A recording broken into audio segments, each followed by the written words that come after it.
তো এই ট্যাঙ্কিটা যখন আসছিল তখন কি চিন্তা করছেন এত বড় বা এত ছোট হবে, আপনি কি ভাবছিলেন? আমরা তো মোবাইলে দেখছি ছোট, এখন এখানে নামার পরে তো দেখি বিশাল। আমার এলাকার লোকে সবাই জিজ্ঞাসা করতেছে এত বড় টাঙ্কি দিয়ে আমি কি করবো। পরে বললাম যে এভাবে আমি মানে মোবাইলে যখন আমরা হ্যাঁ, দেখি ছোট দেখা যায়। ছোট দেখা যায়। হ্যাঁ, আমরা সবাই আশ্চর্য, কি রে এত বড় টাঙ্কি। আমার এখান থেকে গাছ কাটি আমি ঢুকাইতেছি, যে গাছ কাটি গাছ কাটি বাড়িতে ঢুকেছি। আচ্ছা, এখন যেহেতু টাঙ্কিটা এনেই ফেলছেন, এরকম হয় যেমন অনেকে টাঙ্কি পাওয়ার পরে বুঝে যে না সে আরে এটা তো অনেক বড় টাঙ্কি। এখন আপনি কেমনি আমাকে এই খবর পাইলেন? এটা ওই যে অনলাইনে আমি মোবাইল ঘাটতে ঘাটতে দেখছি যে এই সিস্টেমের প্রজেক্টগুলো আছে। আমি কিন্তু ওই যে কিস্তি থেকে ফলো করতেছি, যখন কিস্তি ছিল তখন। ও মানে যখন ৬৮,০০০ টাকায় কিস্তি বিক্রি করতাম, মাসে ২৪০০ টাকা করে কিস্তি দিত, তখন তা থেকে তো প্রায় তো ১৫-১৬ সালের ঘটনা না? না না না, এটা হলো ১৮-১৯ সালে। ১৮-১৯ সালে তখন থেকে আমি দেখতেছি। এখন হঠাৎ করে দেখি যে এটা দাম কমে অর্ধেকে আসছে। তখন যে আমি ওই যে আবুল হোসেন ভাইয়ের সাথে কথা বলছি, কথা বলার এটা পর মূলত ১৮টা জেলায় অনুদান আছে, আর বাকি জেলাগুলির দাম এখনো ৬২,৮০০ টাকা। আচ্ছা, হ্যাঁ, আর ১৮টা জেলায় এটা অনেক টাকা কম আছে। এখন বিষয়টা হচ্ছে এই যে আপনি ট্যাঙ্কিটা অর্ডার দিছেন, অর্ডার দেওয়ার পরে আপনি কোথা থেকে আগে আমাদের ইউটিউবে আমাদের ভিডিওগুলো দেখছেন, ভিডিওগুলো দেখার পরে আমাদের সাথে আপনি যোগাযোগ করলেন, যোগাযোগ করার পরে আমরা ট্যাঙ্কি আপনাকে পাঠিয়ে দিছি। জি। অ্যান্ড ট্যাঙ্কি পাওয়ার পরে মানে আপনার অনুভূতি কি? আপনার মনে হয় কি এটা দিয়ে আপনি গ্যাস পাবেন? আশা তো করতেছি, আশা তো আপনি কি করতেছি। গ্যাস পাচ্ছে, মানুষ রান্না করতেছে, এরকম ভিডিও দেখছেন না? দেখছি যে হ্যাঁ, তার মানে আমারও সারা দেখতেছি। বাংলাদেশে হিউজ পরিমাণে চলে যাচ্ছে আমাদের এটা। আমার এখানে এখনো প্রায় ৪ ফিট উচ্চতা, ৪ ফিট আছে। তার মানে ৭ ফিটের ৩ ফিট আমাদের আপনি ৩ ফিট ঢুকাইছেন আর ৪ ফিট গভীর আছেন। তার মানে এখন যেহেতু আপনার টাকা দিয়ে আপনি জিনিসটা কিনছেন, আমরা সবসময় একটা কথা বলি ভাই, এই কোম্পানি ১৯ সাল থেকে এই যাবৎকালে সারা বাংলাদেশে প্রতিদিন শত শত ট্যাঙ্কি দিচ্ছে। এটা কিন্তু বায়োগ্যাসের জন্য, মানে গ্যাসের জন্য। উনি যে দেখেন, এই যে আমরা এতদিন কি করতাম, এতদিন আমরা যে কাজটা করতাম, গোবরগুলি ফেলে দিতাম, এই যে গোবরগুলি এভাবে আমাদের খালে নালায় ফেলে দিতাম। এখন এই যে গোবরগুলি ফেলে দেওয়ার পরে প্রতিনিয়ত এই গোবর থেকে কিন্তু এক ধরনের মিথেন গ্যাস তৈরি হয়, যেটা গিয়ে এইরকম বায়ুমণ্ডলে স্তরে জমা হয়। আর যার জন্য আমরা দেখি সম্প্রতি পাকিস্তানে একটি বৃষ্টি বিস্ফোরণ হয়েছে, এরকম বায়ুমণ্ডলের অনেক সময় পরিবর্তন হয়ে যায়। আর এই বায়ুমণ্ডলের ক্ষতি সাধন করি কিন্তু আমরা মূলত মানুষজনই, কারণ আমরা এই আমাদের এই কার্বনগুলি যখন আমরা নিঃসরণ করে মানে মুক্ত আবহাওয়ায় ছেড়ে দিই, এটা কিন্তু পরিবেশের জন্য অনেক ক্ষতি, পরিবেশের ভারসাম্য রক্ষার জন্য। তাইলে বায়োগ্যাসের ভূমিকা কিন্তু অসীম। কিভাবে অসীম?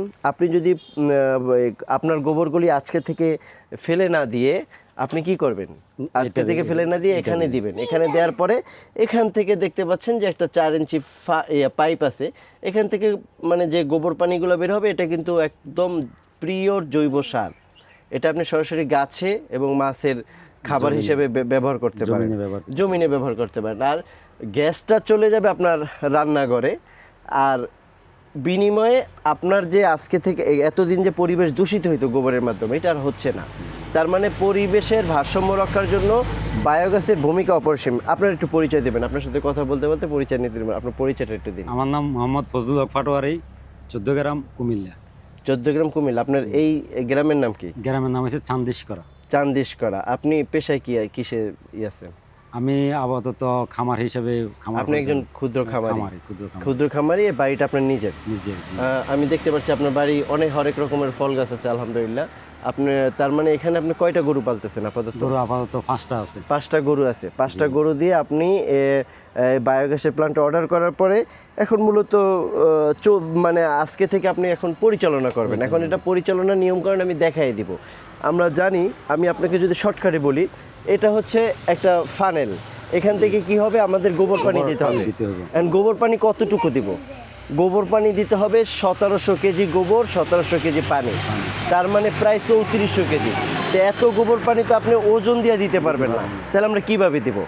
গোবর পানি দেওয়ার নিয়ম হচ্ছে ওখানে একটা ড্রাম রাখবেন, আর এখান থেকে আপনি যতটুকু গোবর ততটুকু পানি, মানে অর্ধেক গোবর অর্ধেক পানি গোলায় দিতে থাকবেন। দিতে দিতে আপনি এই জিনিসটা একটু উকি দেন, দিতে দিতে গোবর পানি দিতে দিতে যখন দেখবেন ভিতরে উকি দেন, উকি দিলে দেখবেন এই যে নিচের থেকে উপরে একটা পাইপ দেখা যাচ্ছে, এই পাইপের মুখে যখন উকি দিবে, এইখানে যখন উকি দিবে, ঠিক আছে, নিচের ওই 6 ইঞ্চি একটা পাইপের মুখ দেখতে পাচ্ছেন, জি জি এইখানে যখন উকি দিবে তখন হইলো আপনার গোবর পানি দেওয়া শেষ। এবং যখন গোবর পানি দিবেন দেওয়া অবস্থায় চাবিটা খোলাই থাকবে, জি ঠিক আছে, আটকায় দেন এখন এটা, চাবিটা খোলা থাকবে। যখন গোবর পানি ওখানে উকি দিবে তখন কি করবেন, এটা বন্ধ করে দিবেন। বুঝতে পারলেন আমার কথা? বন্ধ করে দেওয়ার পর অপেক্ষা করবেন 3 দিন 5 দিন 7 দিন, অর্থাৎ অটোমেটিক গোবর পানি ফুলে এই আউটলাইন দিয়ে যখন পারবে সে পর্যন্ত অপেক্ষা করবেন। এই পর্যন্ত অপেক্ষা করার পরে আবারও আপনি চাবিটা ছেড়ে দিবেন। ছেড়ে দেওয়ার পরে আবার সব গ্যাস বের হয়ে যাবে। এইভাবে 3 বার এই আউটলাইন দিয়ে পড়বে আর 3 বার ছেড়ে দেবেন, ঠিক আছে। কিন্তু প্রথমবার ছাড়ার পর কি ঘটবে, প্রথমবার ছাড়ার পরে যেটা ঘটবে, গোবর পানি সব আবার তলানিতে চলে যাবে। এটা কিন্তু 2টা স্তর, একটা নিচতলা একটা দোতলা, অর্থাৎ নিচতলায় যখন চলে যাবে তখন হবে আপনার গোবর পানির স্তর শেষ হয়ে যাবে। এখন বিষয়টা হচ্ছে এইভাবে আপনি 3 দিন গোবর পানি না দিয়া গ্যাস ছাড়বেন, আবার বন্ধ করে রাখবেন। আর 4র্থ দিনের মাথায় আপনি যে কাজটা করবেন, 120 কেজি গোবর পানি আগে দিবেন, তারপর গ্যাস ছেড়ে দেবেন। এই পর্যন্ত মনে রাখেন, বাকি কাজ আমাকে ফোন দিবেন, আমি বলে দিব। আর সবুজ শক্তি বায়োডাইজেস্টারটা মূলত আমরা বলি প্লাস্টিকের, কিন্তু প্লাস্টিক অর্থাৎ এটা হচ্ছে লাইলনের দানা দিয়ে তৈরি। এটা কিন্তু অনেক স্ট্রং এবং মজবুত, প্রায় 240 কেজি ওজন। এটা আপনি প্রথমে কাজ আজকে মাটি দিয়ে একেবারে পাইপের গোড়া পর্যন্ত চতুর্দিকে মাটি দিয়ে দিবেন, মাটি দিয়ে গোবর পানি দিতে থাকবেন। দেওয়ার পরে যখন গোবর পানি লোড হয়ে যাবে এই পর্যন্ত আমরা দিব, হ্যাঁ জি, এই জয়েন্ট পর্যন্ত আমরা মাটি দিয়ে দেব। আপনার 3টা বাচ্চা, ওর নাম কি? নাম বলো। হ্যাঁ বলো। ফখরুল ইসলাম। ফখরুল, তুমি কোন ক্লাসে পড়ো? ক্লাস 2তে। ক্লাস 2তে পড়ো তুমি? আচ্ছা, তুমি কি এই বায়োগ্যাসের ভিডিও আগে দেখছো? কোথায় দেখছো? মোবাইলে দেখছো? কার সাথে দেখছো? আব্বুর সাথে। তার মানে বায়োগ্যাস নেওয়ার আগে তোমার আব্বু অনেক তোমাদেরকে নিয়ে ভিডিও দেখছে, তাই তো? জি তাই? জি। তা এখন তোমার অনুভূতি কি, ভালো লাগতেছে এটা দেখে? জি। এটা কে বসাইছে এখন এতক্ষণ? বলো না, আব্বু আর আপনি। আব্বু আর আমি। আমি। আচ্ছা ঠিক আছে। এখন এটা কি করবে আজকে থেকে? এখানে তোমার আব্বুর সাথে হেল্প করবে নাকি? হ্যাঁ, জি। বলো। এটা কি হয় বলতে পারো? এই কাজটা কি? এই গ্যাস হয় ভাত পাকায়। গ্যাস। তাই? তুমি আগে জানতাম এটা দিয়ে কি হয়? গ্যাস হয়। গ্যাস হয়। এই যে আরেকজন আর দুইজন আছে, ওর নাম কি? ছোটজনের নাম কি? ছোট জন নাম হচ্ছে আবু তালহা। আবু তালহা, তুমি কেমন আছো? আবু বলো, বলো ভালো আছি, বলো বলো ভালো আছি, বলো। ভালো আছি। আলহামদুলিল্লাহ আলহামদুলিল্লাহ, এই যে তোমার কথা ফুটছে।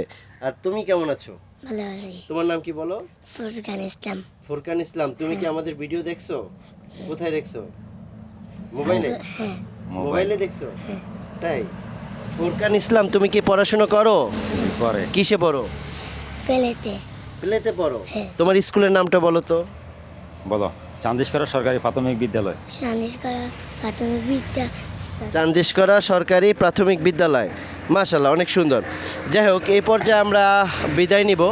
আমরা মূলত সবুজ শক্তি বায়োগ্যাস নিয়ে কাজ করি, আর এভাবেই আমরা গ্রাম থেকে গ্রাম, শহর থেকে শহর, সারা বাংলাদেশে আমাদের ভিজিট করতে হয়। অবশ্যই আমাদের সাথে থাকবেন, এবং যদি সবুজ শক্তি বায়োগ্যাস সম্পর্কে আপনার কোনো জানার ইচ্ছা থাকে, অবশ্যই নিচের দেয়া নাম্বারে আমাদের সাথে যোগাযোগ করবেন। চেষ্টা করব আমরা সবুজ শক্তি সম্পর্কে আপনাকে সকল প্রকার তথ্য দিয়ে সহযোগিতা করতে। এবং ভালো থাকবেন। আসসালামু আলাইকুম।